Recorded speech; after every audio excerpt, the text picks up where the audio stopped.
परिवहन मंत्री शीला मंडल की अपील, ट्रैफिक नियमों का पालन करें, सुरक्षा हमारी प्राथमिकता। सीएम नीतीश की यात्राओं पर विपक्ष के आरोपों पर मंत्री शीला मंडल का पलटवार।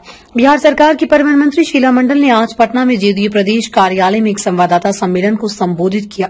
उन्होंने ट्रैफिक नियमों के उल्लंघन, सुरक्षा उपायों और मुख्यमंत्री नीतीश कुमार की यात्राओं पर विपक्ष के आरोपों को लेकर अपनी राय रखी।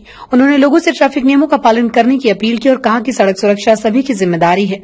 बिहार की परिवहन मंत्री शीला मंडल ने ट्रैफिक नियमों के उल्लंघन पर सख्त रुख अपनाते हुए कहा कि बार बार नियम तोड़ना किसी भी दृष्टिकोण से उचित नहीं है। उन्होंने कहा कि ट्रैफिक नियम हमारी और हमारी सुरक्षा के लिए बनाए जाते हैं। यदि लोग नियम नहीं मानते तो इसका परिणाम गंभीर हो सकता है। मंत्री ने सुझाव दिया कि ट्रैफिक नियमों की पढ़ाई स्कूल स्तर से शुरू होनी चाहिए ताकि बच्चे बचपन से ही इनका पालन करना सीखें। उन्होंने लोगों से हेलमेट पहनने और सीट बेल्ट का उपयोग करने की अपील की। मुख्यमंत्री नीतीश कुमार की विकास यात्रा पर विपक्ष के सरकारी धन के दुरुपयोग के आरोपों पर मंत्री शीला मंडल ने पलटवार करते हुए कहा कि सीएम नीतीश जनता के करीब जाने और उनकी समस्याएं सुनने के लिए हमेशा तत्पर रहते हैं। उन्होंने कहा कि मुख्यमंत्री जी जब से बने हैं तब से यात्राएं करें, जनता के साथ संवाद स्थापित करना उनकी प्राथमिकता है। मंत्री ने नीतीश कुमार की यात्राओं को ऐतिहासिक बताते हुए कहा कि यात्राएं आम जनता के साथ राज्य सरकार की सीधी बातचीत का माध्यम है। उन्होंने कहा कि जब तक नेता जनता के करीब नहीं जाएंगे, उनकी समस्याओं को समझना संभव नहीं है। मंत्री ने बिहार में सड़कों और यातायात के विकास पर भी प्रकाश डाला। उन्होंने कहा कि 2005 से पहले बिहार की सड़कें खेतों जैसी लगती थी, लेकिन आज भी सरकार के प्रयासों से बेहतरीन सड़कें और यातायात व्यवस्था तैयार हुई। मंत्री शीला मंडल ने ट्रैफिक नियमों का पालन सुनिश्चित करने और मुख्यमंत्री नीतीश कुमार की यात्राओं के महत्व को रेखांकित किया। उन्होंने विश्वास जताया कि सरकार की ये पहल राज्य के विकास और जनता की सुरक्षा में अहम भूमिका निभाएगी।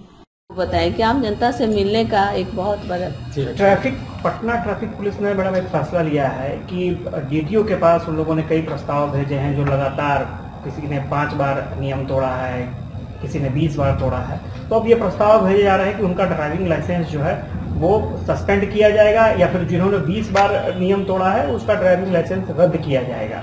तो इस तरह की जो सिफारिश है वो पटना ट्रैफिक पुलिस की तरफ से डीटीओ को की गई है। आप किस तरह से देखते हैं? देखिए, ये बता दें कि ट्रैफिक वाला तो ये तो ट्रैफिक रूल जो होता है वो गृह विभाग से संबंधित है। और जो नियम, देखिए, आप और हमारी सुरक्षा के लिए भी कोई भी नियम बनता है कि ताकि आप बताइए कि बार बार कोई चीज नियम को तोड़ना कहाँ तक उचित है। अगर आपकी हिफाजत है ना, उसमें आम जनता की हिफाजत है।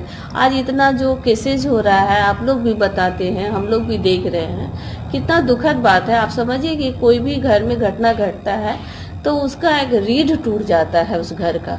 उस घर की हालत को जाकर के देखिए, तब समझ में आएगा कि ये कोई भी चीज आप रूल नहीं बनाइएगा, नियम नहीं बनाइएगा तो कैसे आप उसको इम्प्लीमेंट कर सकते हैं, कैसे लोग मानेंगे। हमारे लोग अगर मान लीजिए, देखिए, यही हमारे लोग बाहर जाते हैं, दिल्ली जाते हैं, बॉम्बे जाते हैं, बाहर जाते हैं, तो देखिए सारे रूल को कितनी आसानी से इजी गोइंग में फॉलो करते हैं। लेकिन हमारे यहाँ भी लोगों को, हम सब लोग से अपील करते हैं कि आप लोग भी हेलमेट लगा के चलिए और सीट बेल्ट लगा के चलिए, गाड़ी के नियम को समझिए, ट्रैफिक रूल को समझना चाहिए। हमने तो ये भी कहा है मीटिंग में कि बच्चे की पढ़ाई जो होती है, जो बेसिक चीज होता है, पहले क्लास से ही बच्चे को ट्रैफिक रूल के बारे में पढ़ाना चाहिए ताकि वो बचपन से जो सीखता है वो कभी नहीं भूलता है। आप जैसे हम लोग अ सीखे हैं तो वो कभी नहीं भूलते हैं, हम लोग ABCD सीखे हैं तो कभी नहीं भूलते। इस चीज को तो हम हमेशा से उठाते रहे हैं। तो ये जो रूल है, तो रूल तो आपकी और हमारी सुरक्षा के लिए। क्यों नहीं लोग एक्सेप्ट कर पाते, क्यों नहीं लोग रूल फॉलो कर पाते? देखिए, क्यों नहीं कर पाते हैं, इसके पीछे बहुत सारे कारण हैं। एक तो सबसे पहली बात आपको बता दें कि हमारे माननीय नेता 2005 से जब से आए हैं तब से आप जानते हैं कि पहले सड़कों की हालत भी क्या थी। सड़क उतने नहीं थे, गांव मतलब सड़क जो होता था लगता था खेत है या सड़क, ये तो पता ही नहीं चलता, डिफाइन ही नहीं कोई कर पाता था कि क्या है वो।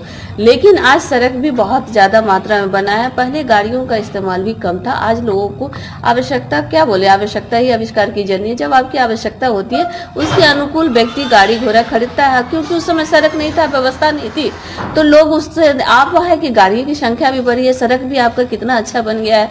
तो ट्रैफिक रूल के बारे में शुरू से अगर हम लोग को भी अगर जानकारी दिया जाता तो इस पर हम लोग कंट्रोल कर पाते। आज के डेट में हम लोग, अब ठीक है देर ही सही, लेकिन हम लोग को विश्वास है कि सब लोग इसका फॉलो करेंगे, ट्रैफिक रूल को समझेंगे तो हम लोग इस पर भी कामयाब होंगे।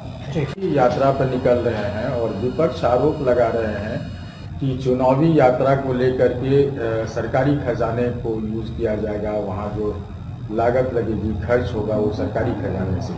अभी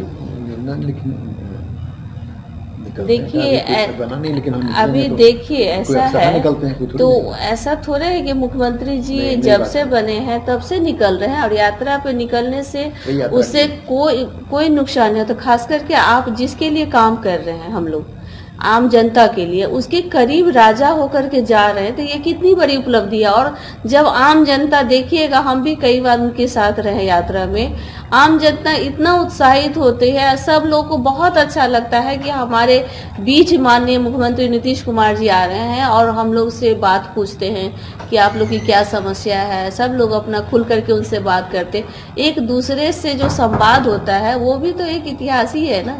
इस तरह का तो पहले भी होता था, तो हमारे नेता तो हमेशा से करते रहे। विपक्ष आरोप लगा रहे हैं कि सरकारी खजाना से चुनावी यात्रा करना कहां तक सही है। नहीं, ऐसा कोई बात नहीं है कि ये एक बार का, हर बार जब से माननीय मुख्यमंत्री जी, हम लोग भी जब से आए हैं तब से यात्रा में जाते हैं और लोगों से बीच मिलते हैं, एक दूसरे के दुख सुख में सुनते हैं। और उससे एक देखिए, जब तक आप जब जनता के करीब नहीं जाइएगा तो उसकी समस्या को शॉर्ट आउट आप कैसे कीजिएगा। देखिए, कोई भी चीज का आवश्यकता ही आविष्कार की जननी होती है। तो जब तक आवश्यकता के बारे में आप लोगों से नहीं मिलिएगा तो नहीं समझ पाइएगा।